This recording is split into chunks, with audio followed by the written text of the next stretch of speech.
Yes. Hello? Yes, this is Jackie speaking. Hi, my name is Tony, and this is Every Frame a Painting. Some filmmakers can do action, others can do comedy, but for 40 years, the master of combining them has been Jackie Chan. These days, there's a lot of movies that combine funny scenes with fight scenes. But even when the movie's good, the comedy and action seem to be two different directors and two different styles. And that's why Jackie's so interesting. In his style, action is comedy, and his work shows that the same filmmaking principles apply, whether you're trying to be funny or kick ass. So let's dive in. If you'd like to see the names of the films as I'm talking, press the CC button below. Ready? Let's go. So, how does Jackie create action that is also funny? First off, he gives himself a disadvantage. No matter what film, Jackie always starts beneath his opponents. He has no shoes, he's handcuffed, he has a bomb in his mouth. From this point, he has to fight his way back to the top. Each action creates a logical reaction. And by following the logic, we get a joke. In movies, this comedic style goes back to the silent clowns like Chaplin, Lloyd, and Keaton. But I think Jackie has distilled it down to one line of dialogue.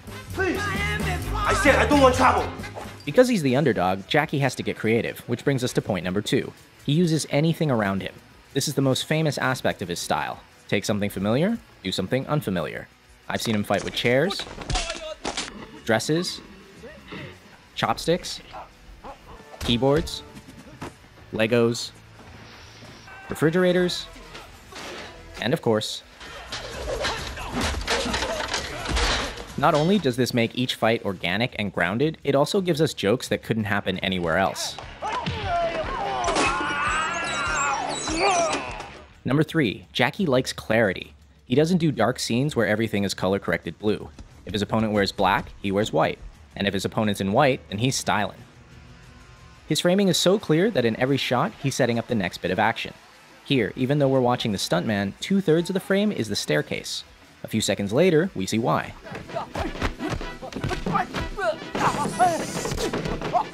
He keeps things clear by rarely using handheld or dolly moves. Like an American movie, you can see there's a lot of movement. When the camera angle movement, that means the actor, they don't know how to fight. In slow motion, you can see how the camera operator swings around to make the hits seem more violent. But since Jackie can fight,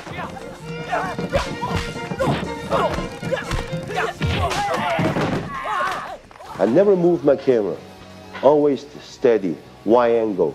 Let him see I jumping down, I do the flat, I do the fall. When you shoot this way, everything looks more impressive because action and reaction are in the same frame.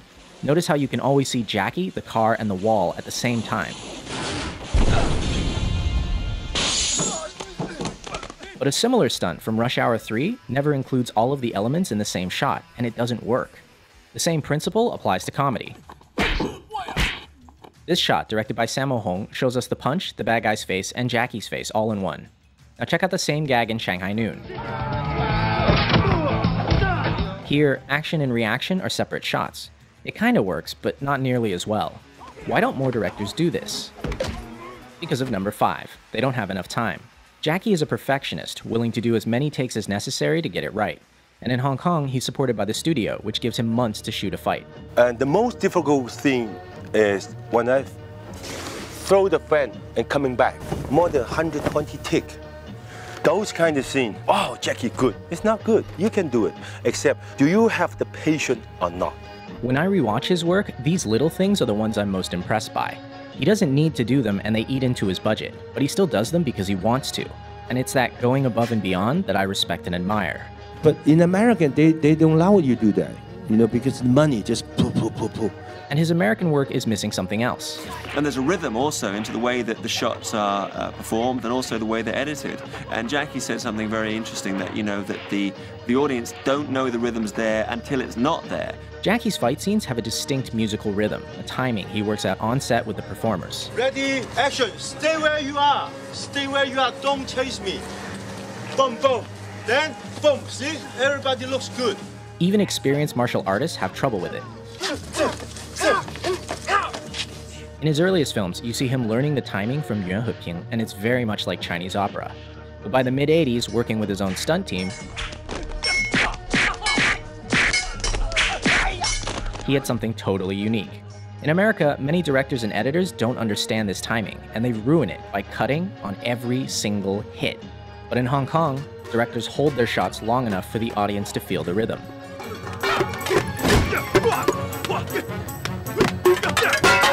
The most important part is editing. And most of the directors, they don't know how to editing. Even the stunt coordinator, they don't know how to editing. Hong Kong directors like Jackie and Sammo cut a particular way. In the first shot, you hit your opponent in the wide. In the second shot, you get a nice close-up. But when you cut the shots together, you don't match continuity. At the end of shot 1, the elbow is here. At the beginning of shot 2, it's all the way back here. These 3 frames are for the audience's eyes to register the new shot, and they make all the difference. I'm start from here, here. But 2 shots combined, this is zone. That's the power. In other words, show it twice, and the audience's mind will make it one hit that's stronger. By contrast, modern American editing doesn't show the hit at all. At the end of shot 1, the leg is here. At the beginning of shot 2, it's in the same place, going backwards. But because they cut at the exact frame of the hit, it doesn't feel like a hit. A lot of people think this is because of the PG-13 rating, but even R-rated films do this now. It looks like a bunch of people flailing around, instead of a bunch of people getting hurt.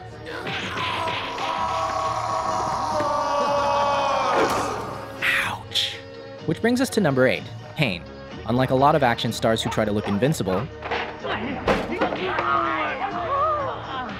Jackie gets hurt. A lot. Half the fun of his work is that not only are the stunts impressive,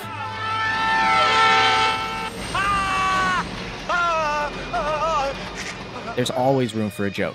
Pain humanizes him, because no matter how skilled he is,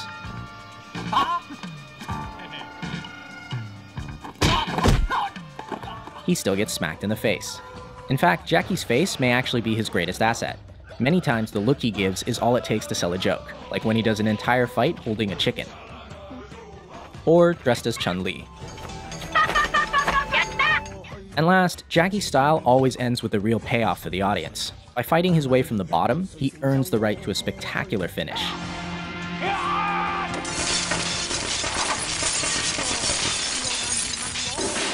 He doesn't win because he's a better fighter, he wins because he doesn't give up. This relentlessness makes many of his finales really impressive and really funny.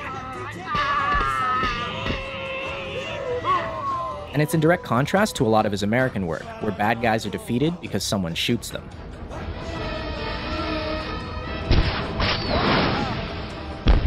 Come on!